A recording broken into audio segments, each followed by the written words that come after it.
tous, on se retrouve pour le 4e épisode de cette petite série de tutos sur Carcassonne. Dans cet épisode, on va détailler plus en profondeur l'extension numéro 3, Princesse et Dragon, et on va vraiment s'attarder sur la mécanique du dragon. Donc comme le titre l'indique, cette extension amène un nouveau pion, un dragon en bois rouge comme ceci. Il y a un dragon unique, c'est-à-dire qu'il n'y a pas, c'est pas un dragon d'une certaine couleur, hein. Il n'y a pas 6 dragons, c'est un dragon pour tout le jeu. Et la fée également, qui est amenée par cette extension dont on parlera après. Alors en fait, le dragon, quel est son rôle? Le dragon, lors de la partie, à plusieurs fois va se déplacer. Il va se déplacer, et en réalité, je vais construire pour ceci un plateau de jeu convenable. Imaginons qu'on ait des routes ici, etc. Je peux aussi mettre cette carte là tout de suite. Voilà, et le dragon en fait va se déplacer et sur chaque tuile qu'il va visiter, tous les serviteurs qui se trouvent, imaginons qu'on ait un pion bleu ici, lorsque le dragon visite cette tuile, et ben le pion bleu va disparaître, enfin va retourner dans la réserve de son propriétaire. C'est pour ça que lors des autres vidéos, je vous disais que si par hasard un pion pouvait être enlevé. Alors déjà, comment ça marche ce dragon? Je vais maintenant entrer dans le détail. Alors tout d'abord, il y a plusieurs manières de commencer. Soit le dragon est au bord, enfin n'est pas sur le plateau de jeu et on attend qu'on pioche un volcan. À ce moment-là, on place le volcan de manière judicieuse et le dragon va directement se rendre sur le volcan. Comme aucun pion n'a le droit d'être posé sur la carte, sur la tuile qui est ici, le joueur qui a pioché le volcan peut directement repiocher une autre tuile pour la poser ailleurs et cette fois poser un de ses pions. Il faut placer le volcan de manière stratégique car c'est la nouvelle place du dragon, une nouvelle place de départ du dragon. Quand il va commencer à faire ses déplacements, il va partir de cet endroit ici. Et donc il faut, si par exemple je suis bleu et que ça c'est une ville et ça c'est ma route, et ben, je vais éviter de poser le dragon ici parce qu'il risque de manger mes pions. Je vais plutôt aller le mettre le plus loin possible, comme par exemple ici. Donc si vous posez ce volcan, vous pouvez repiocher, d'accord? Et ensuite le dragon va rester ici jusqu'à ce qu'on pioche une activation du dragon. Alors je vais la détailler après. Imaginons qu'ensuite un autre volcan soit pioché au cours de la partie, qui soit posé ici par exemple. Le dragon se rend directement sur cette position et le joueur qui a pioché ce volcan doit même repiocher une nouvelle tuile pour pouvoir jouer. Donc vraiment les volcans sont vraiment il va se rendre en volant, il va pas traverser les tuiles en mangeant du monde, il va vraiment voler de volcan en volcan et c'est son habitat naturel, si je veux dire ça comme ça. Il y a 6 volcans dans le jeu, donc il y a la technique où on attend de pêcher un volcan pour mettre le dragon, ou alors on commence avec une certaine extension comme la rivière que j'ai pas encore expliqué, où en fait on a un volcan dès le début, donc le dragon est sur le plateau de jeu dès le début. Voilà une des manières de jouer. Ensuite, l'activation du dragon. Alors les volcans, il y en a 6 ou 7, alors l'activation du dragon, il y en a beaucoup plus, il y en a 12. En fait, quand une tuile comme ceci est piochée avec le petit symbole du dragon, on va la poser comme à son habitude, et le joueur va poser son pion comme à son habitude s'il veut sur cette tuile qu'il vient de poser. Ensuite, le dragon va effectuer 6 déplacements. Imaginons que ce soit le joueur bleu qui est posé un pion sur cette abbaye par exemple, il va commencer à déplacer le dragon. Le dragon fait 6 déplacements, et chaque déplacement est fait par un joueur différent. C'est-à-dire que, imaginons qu'on est dans l'ordre de jeu bleu, gris et rouge. Bleu va faire le premier déplacement. Là, il peut que avancer. Le dragon ne peut jamais revenir sur ses pas, et s'il est bloqué, on arrête les déplacements du dragon. C'est le premier déplacement du dragon, bleu a été obligé de l'avancer dans ce cas-là. Ensuite, c'est à lui de jouer, il est également obligé de l'avancer. Maintenant c'est à rouge de faire le 3e déplacement du dragon. Je vais mettre ce petit pion bleu ici, comme ça on pourra mieux se représenter la situation. Rouge peut soit aller à gauche, et donc les déplacements du dragon s'arrêtent, même si on n'en a fait que 3, parce que le dragon ne peut pas revenir en arrière.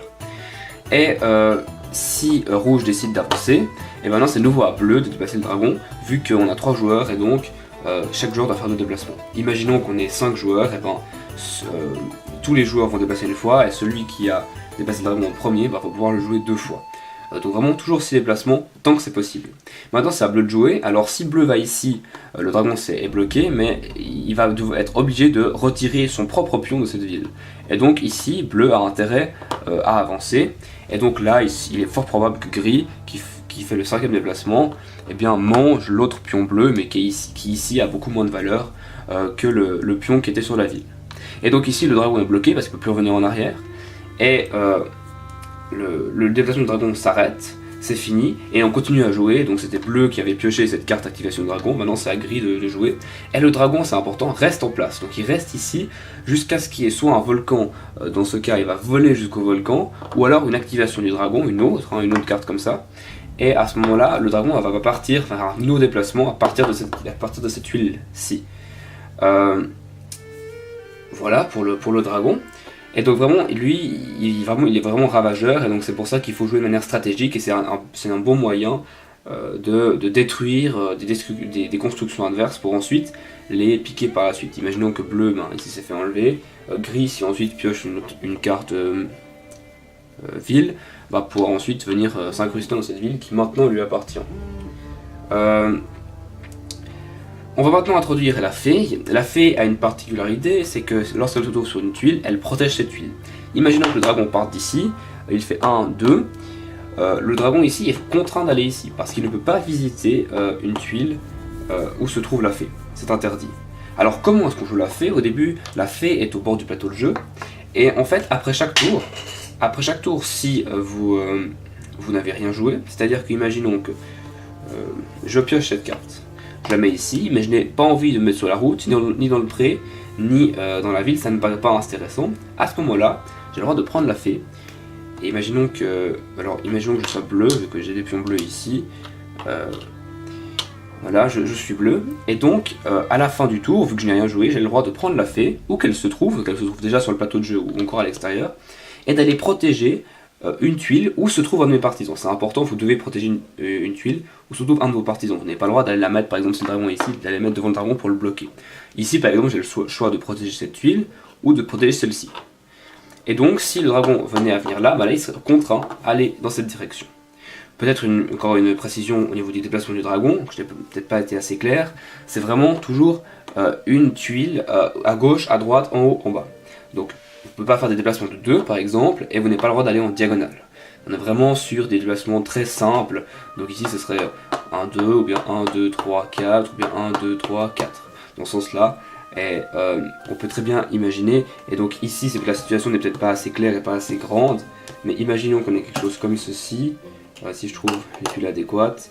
Donc si il part d'ici, 1, 2, 3, 4, 5, et ici en fait il est déjà bloqué parce qu'il a déjà parcouru toutes ces tuiles là, ces 4 tuiles là. Donc j'étais ici, je sais plus combien j'ai fait. Ou alors en plus c'est faux. Je vais rectifier ce que je viens de faire en mettant une bonne tuile, voilà, comme ça on fait quelque chose de correct. Et donc imaginons que le dragon se trouve là, 1, 2, 3, 4. Il a déjà parcouru ces 4 tuiles, il ne peut pas avancer car il l'a fait, donc il est bloqué, il reste ici jusqu'à ce qu'un autre activation du dragon soit pioché, ou ce qu'un autre volcan soit pioché. Donc voilà pour le dragon. Donc ces deux pions, donc la fée peut déplacer tout le temps, c'est-à-dire que imaginons que bleu est pris, ensuite c'est à rouge de jouer, il pioche cette carte, il a rien envie de jouer. Alors imaginons que rouge ait une vue route ici, et il peut prendre la fée juste après bleu, il n'y a aucune règle à ce propos là. Et quelque chose d'important, imaginons maintenant que bleu, imaginons que le dragon soit là, par exemple, bleu pioche cette carte, imaginons qu'il ne joue rien, il peut prendre la fée vraiment à la toute fin du tour, c'est-à-dire que ici, même s'il décide de ne rien jouer sur cette tuile, il va pouvoir prendre la fée qu'à la fin du tour. Ce serait trop simple autrement de ne rien jouer pour se protéger. Donc, imaginons que bleu ait envie de prendre la fée, il va d'abord sûrement se faire détruire son pion ici. Il y a de grandes chances, les autres déplacements du dragon, et ensuite il peut prendre la fée, s'il va rien jouer, et la mettre là. Voilà la petite spécificité. Voilà pour cette extension numéro 3 qui était vraiment focalisée sur le dragon.